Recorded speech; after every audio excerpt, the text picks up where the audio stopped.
Welcome. I'm glad you're here to learn more about the progress build in the assessment system in Amplify Science. I'm Patty Works. This video is designed for you to pause and explore sunlight and weather on the Amplify Science platform.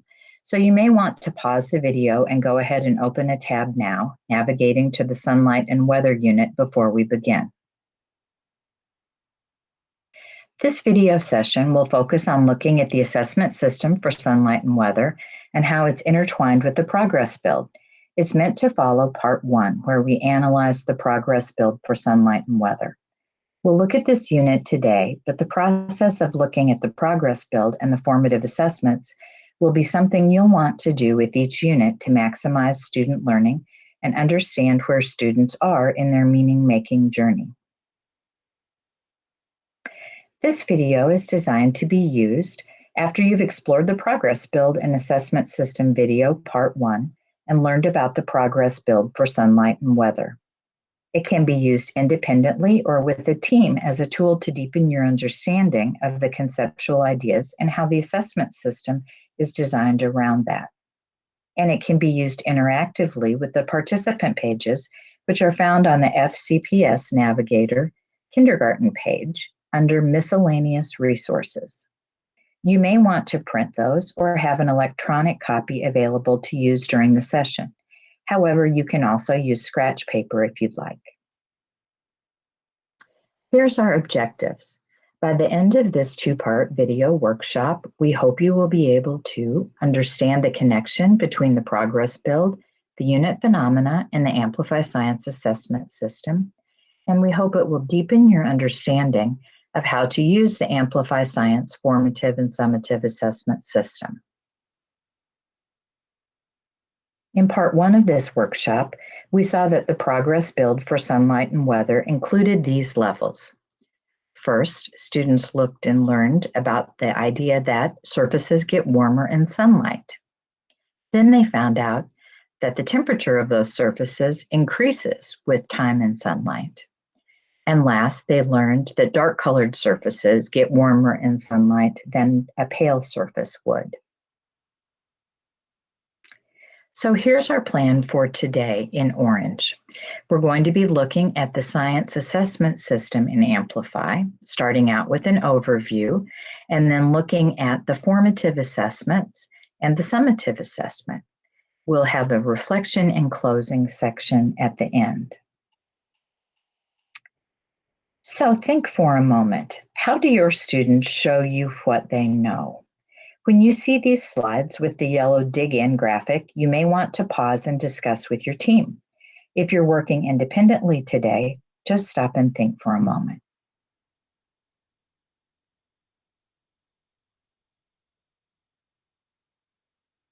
Well, many kindergarten teachers answer that they gain information on student understanding informally throughout the lessons in a unit.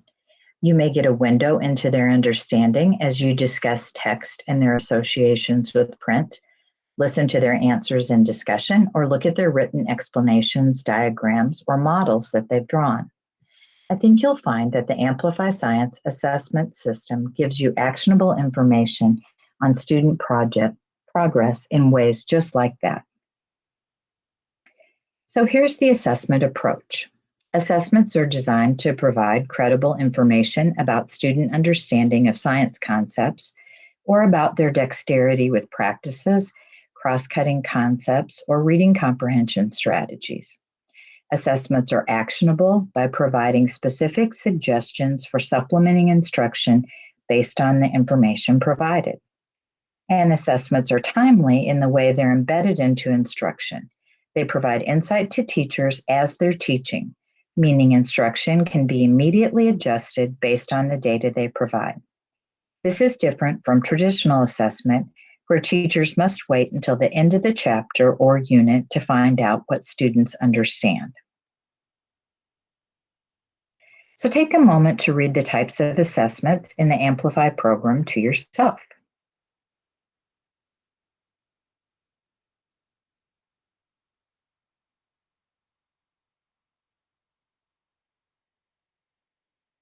As you see, the majority of assessments are formative, providing insight into student learning and helping teachers plan to adjust instruction as needed. As a result, the formative assessments are not designed to evaluate student learning or provide grades. There's also a more formal assessment opportunity in each unit with the end of unit assessment. That's based on discussion with students rather than written responses in grades K and 1. The assessment system is three-dimensional, so teachers formatively assess students' conceptual understanding of the disciplinary core ideas, as well as their work with science practices and cross-cutting concepts. And there are also formative assessments of literacy skills. Those assessments include guidance, a look for that tells teachers how to gain information and also what they're really looking for in the assessment, and a now what section that has suggestions on how to respond to assessments, often in upcoming instruction. The critical juncture assessments occur at the end of each chunk of instruction for each progress build level. Each assessment is designed to provide information about student learning progress and gives ways to tailor instruction to meet student needs. So these progress build ideas are the key understandings that the assessment system is built around. The pre-unit assessment, represented by the dark line underneath level 1, is meant to gauge students' initial understanding and preconceptions about the core ideas in the unit. It is a three-dimensional assessment that also takes a look at cause and effect in developing and using models. The end of unit assessment is a summative three-dimensional assessment to evaluate students' growth and understanding about the core ideas, cause and effect, and their use of the practice of developing and using models. It's represented by the dark line up above level 3. So the pre-unit assessment reveals preconceptions. It also helps reveal ideas and experiences that students can build on throughout the unit. This is a conversation that's led by the teacher to elicit students' initial ideas about why Earth's surfaces get warmer in sunlight and to connect their background knowledge to some concepts they'll be learning in the unit. It contains an assessment guide, and this happens in lesson 1.3. Being aware of preconceptions is really helpful. The information in the assessment guide can really set the stage and help you know any misconceptions that you can address as you implement instruction throughout the unit. In the pre-assessment for sunlight and weather, the teacher leads a conversation to elicit student ideas. The students discuss with a partner in a shared listening routine as the teacher listens to their responses. Slides will help lead you through the discussion questions to uncover their initial understandings. So let's go into the platform and look at where the slides and assessment guide can be found. So here we are on the Amplify platform on the kindergarten page. And as we scroll down, we see that third unit, sunlight and weather. So once we open that up, we're going to be navigating to lesson 1.3 by clicking chapter 1. And then here you see the pre-unit assessment. And when we open lesson 1.3, underneath the digital resources, you can see the slides that are available in PowerPoint or Google Slides. Okay, and then you also see the assessment guide here that will help interpret what students are telling you in the discussion that you'll have to get their ideas.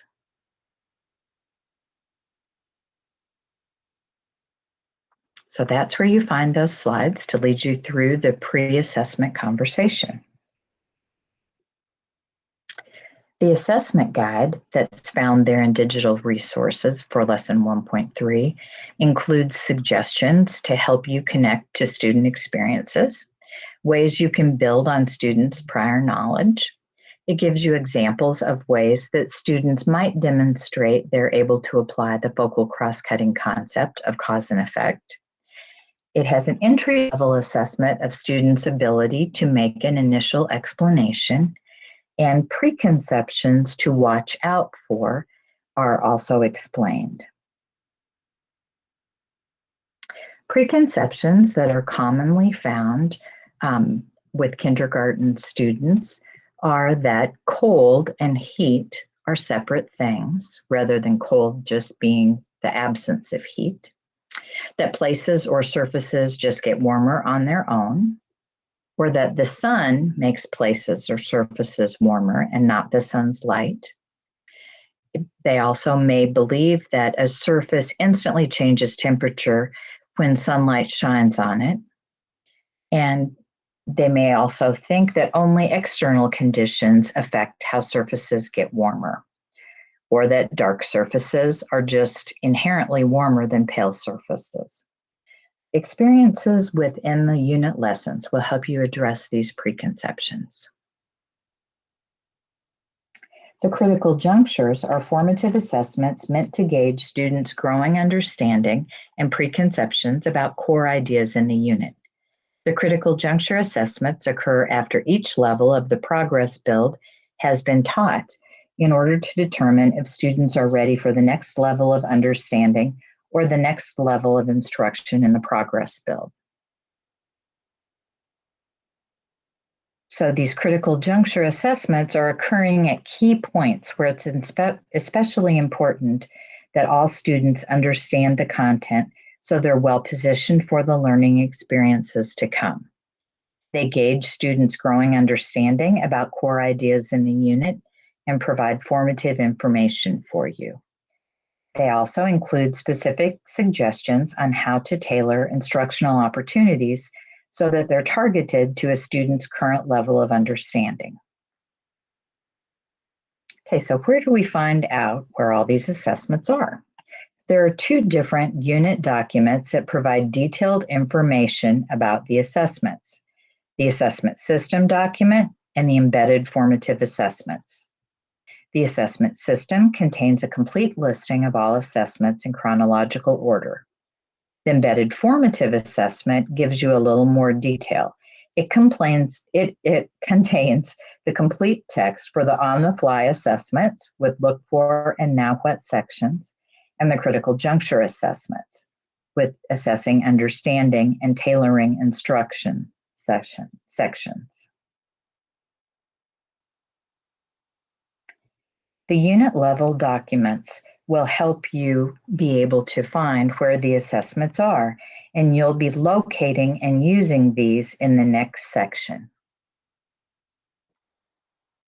First of all, that assessment system document right down there explains in the beginning the organization of the assessment system.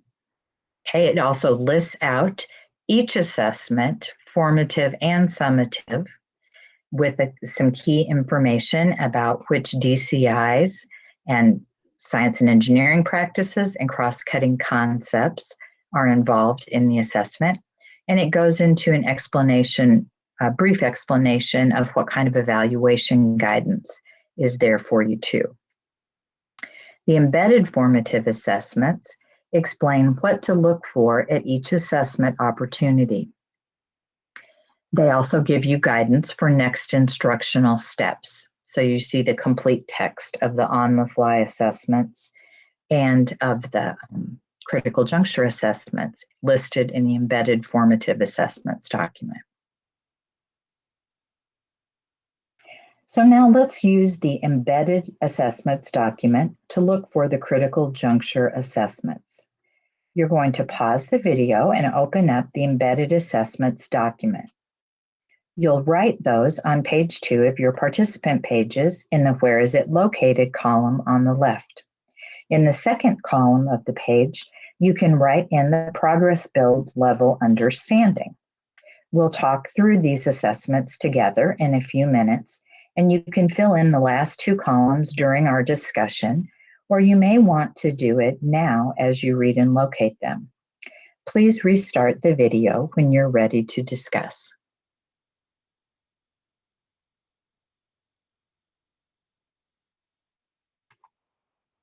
Here you see the location of the critical juncture assessments.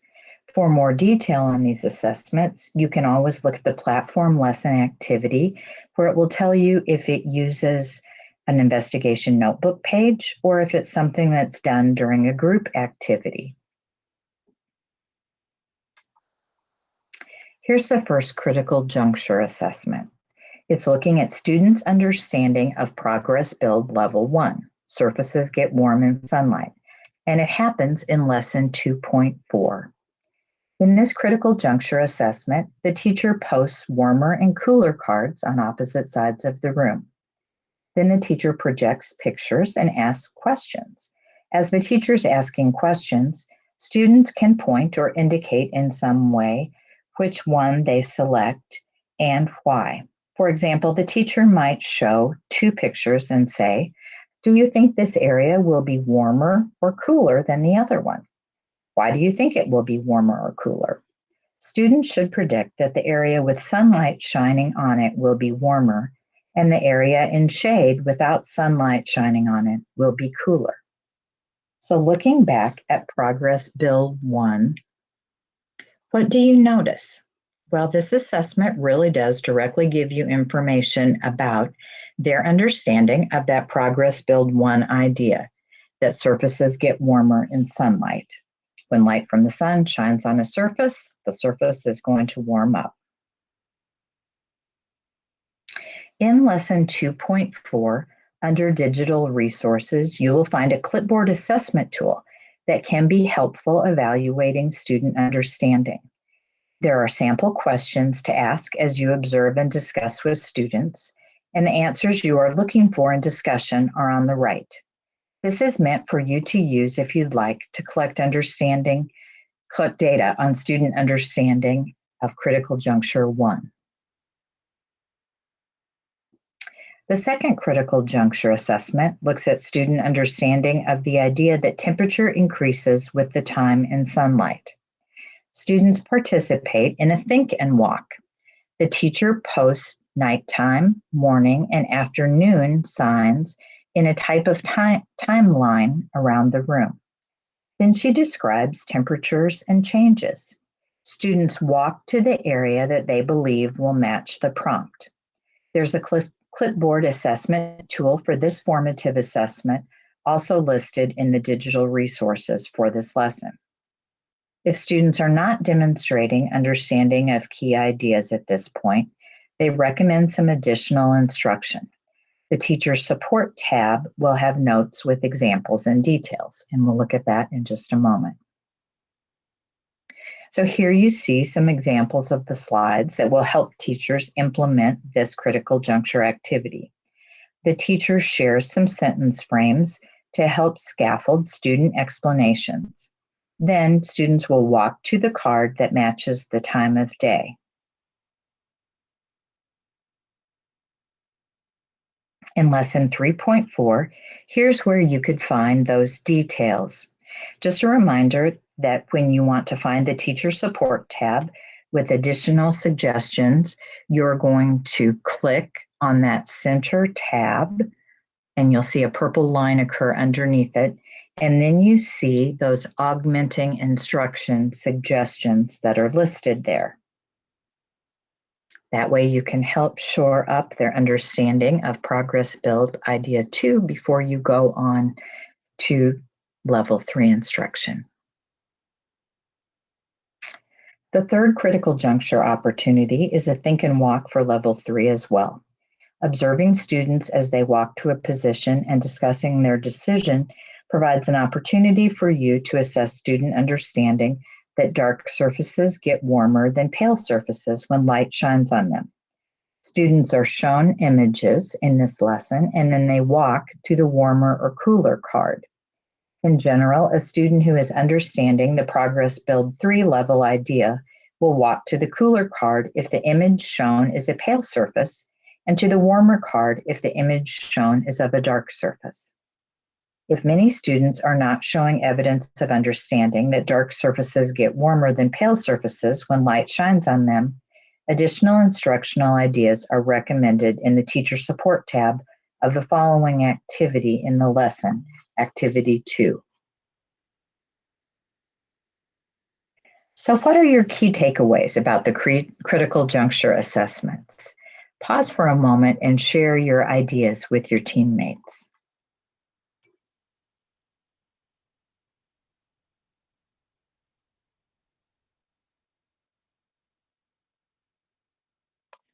Teachers often say they're pleased with these features. It's really just part of the teaching. It's not a stop, drop, and assess. It's easily actionable. It's just part of the lesson progression.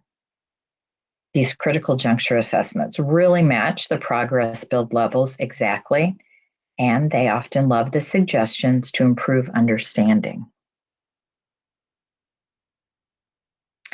On-the-fly assessments are embedded formative assessments for noting students' progress with one or more of the following: disciplinary core ideas, science and engineering practices, and cross-cutting concepts.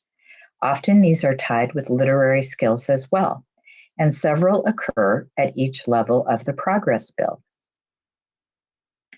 On-the-fly assessments are the most frequently occurring assessments. They're a quick check for understanding designed to help monitor and support student progress throughout the unit. They provide teachers with an opportunity to adjust instruction and meet student needs. And they contain look for and now what evaluation guidance. The text of the on-the-fly assessments is accessible in the embedded formative assessment unit resource, as well as by clicking the hummingbird icon in the activity in which it appears. When you're looking at an activity that has an on-the-fly assessment, you can click on the hummingbird to show the assessment. Then you'll click on the blue banner to read the text of the assessment.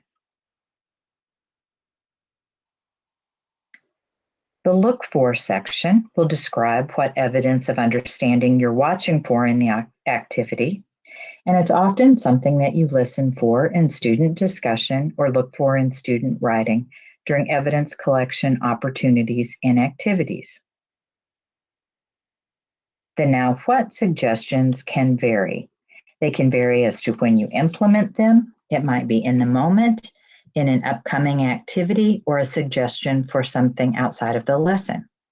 They also vary in how you might implement them. They may tell you there's nothing needed right now, just keep an eye on this student, or they may suggest you provide additional support or instruction or revisit a previous activity. Now, using the embedded formative assessments document on the main unit page, look for the on-the-fly assessments that lead up to critical juncture 1 and list them on page 3 of your handout. Select one and take a closer look. Then you can share what you saw with your teammates. You may want to fill in the look for and now what information now, or you can come back and do that at a later time. So pause the video now and find these on-the-fly assessments that precede critical juncture 1.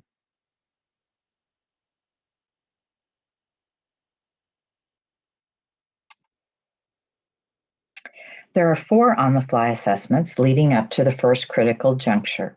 Remember, they're going to help you see if students are understanding the concepts that will build towards the understanding of progress build level 1.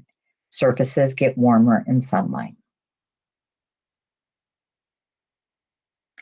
Now we're going to find and list the on-the-fly assessments that lead up to critical juncture 2 on page 4 of your participant pages. These will help you see if student understanding towards progress build level 2 is developing. Temperature increases with time in sunlight.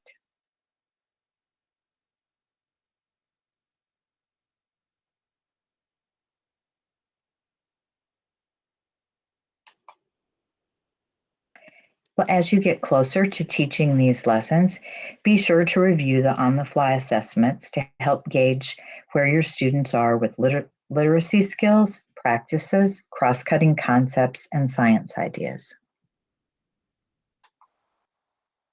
Now we're going to look for the on-the-fly assessments that are leading up to critical juncture 3. So you may pause and find the assessments They're working on helping students understand that dark colored surfaces get warmer in sunlight.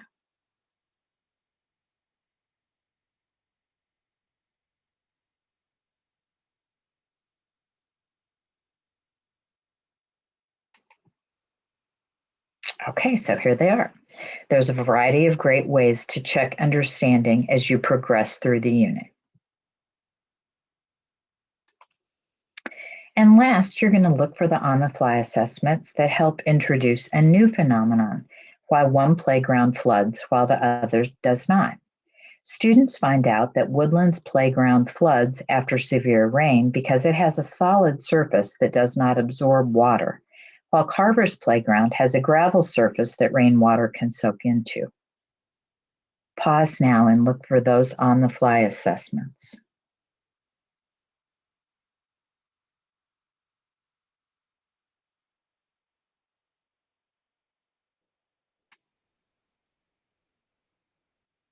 As you can see, there's many opportunities to collect formative information on your students' developing understanding, and there's some great suggestions on what to do to help students who are needing a little boost. The student self-assessments are opportunities for students to reflect on whether they understand or don't yet understand about the core concepts from the unit and the key ideas. These are optional activities. There's also a place that you can list the location of the self-assessments in your participant pages. They can be found in the assessment system document. The self-assessments are in the assessment system document. Investigation assessments are marked with a star on the assessment system graphic. The investigation assessment is a summative 3D performance assessment to evaluate students' performance of the science and engineering practices of planning and conducting investigations and analyzing and interpreting data, as well as their application of disciplinary core ideas and cross-cutting concepts. There is one investigation assessment for each grade level. And this unit, Sunlight and Weather, is the one that holds your kindergarten investigation assessment.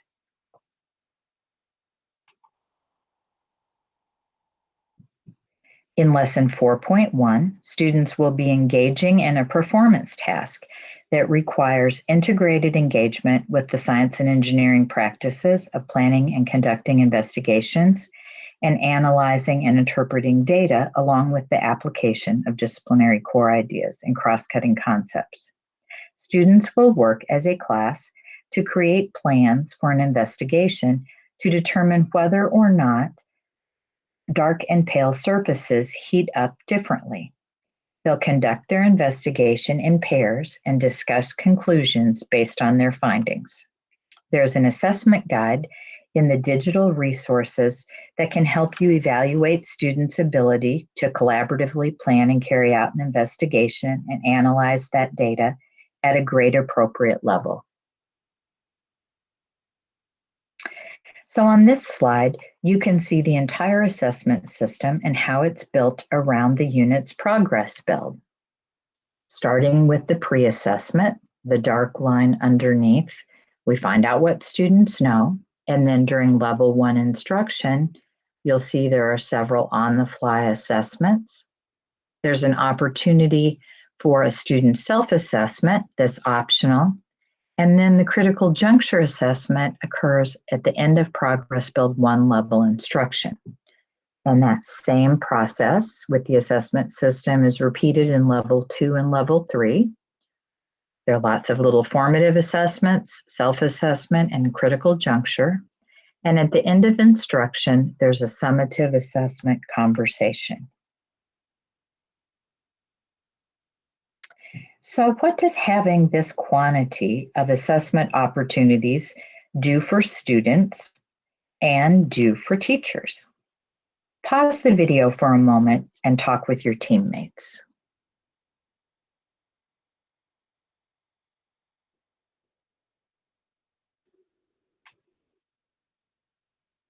Well, the assessments work together as a system to help monitor student progress across the progress build. And having so many assessments means that teachers have a constant window into student understanding. As such, it's likely that a teacher will not be surprised by their classes and individual students' performance on the critical juncture or the end of unit assessment. There's not just one opportunity for students to show understanding or for teachers to respond. Since the assessments are situated within a build of ideas, there are multiple opportunities for students to show progress and for teachers to adjust instruction based on assessment data. So, what is a summative assessment? Summative assessments are used to measure student learning at the end of instruction and serve as the final evaluation of students' understanding of core ideas in the unit.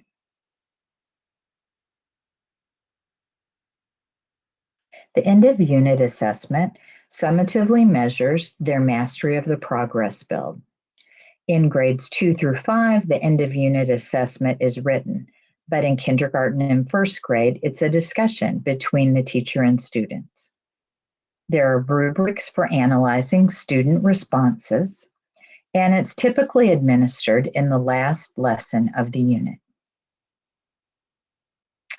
The end of unit assessment for sunlight and weather is designed as a conversation between the teacher and individual students about the differences in temperature on the Carver and Woodland playgrounds. The teacher briefly reviews the scenario using the school's temperature data as a visual reference. Students are asked to explain the differences in temperature, accounting for differences between night and day, morning and afternoon, and the playgrounds at Carver and Woodland. The teacher follows up with probing questions as necessary. Students are asked to describe how to investigate a possible cause of an effect and set up a model that represents the sun and the Earth's surface in daytime and nighttime. The purpose of these conversations is to gather detailed evidence of each student's three-dimensional understanding of unit-specific science concepts, the cross-cutting concept of systems and models and cause and effect, and of developing and using models. Mr. Helm recognizes that individual conferences might involve more time than you'll have available. And as first grade teachers who've been listening to your students all throughout the unit as they're learning, he has confidence that you'll have a good idea of where students are by the end of the unit. The assessment guides contain rubrics for evaluating the three dimensions and some possible student responses.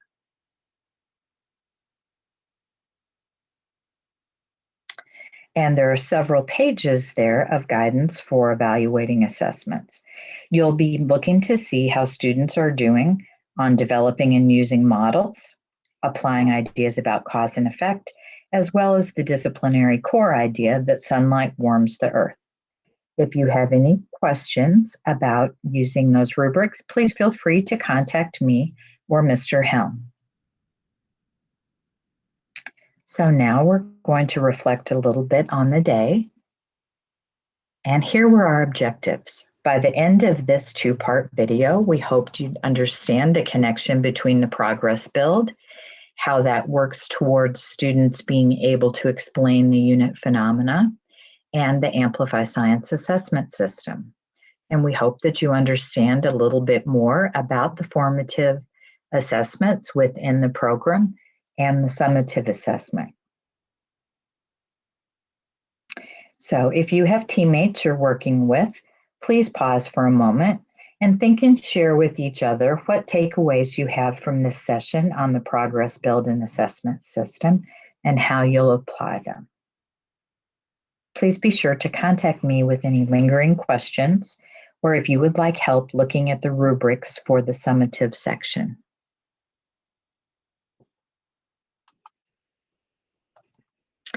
So here's my contact information. Please feel free to email me if you have any questions or you'd like me to do planning sessions with your teacher teams. Thank you so much for joining us today, and I hope this was helpful.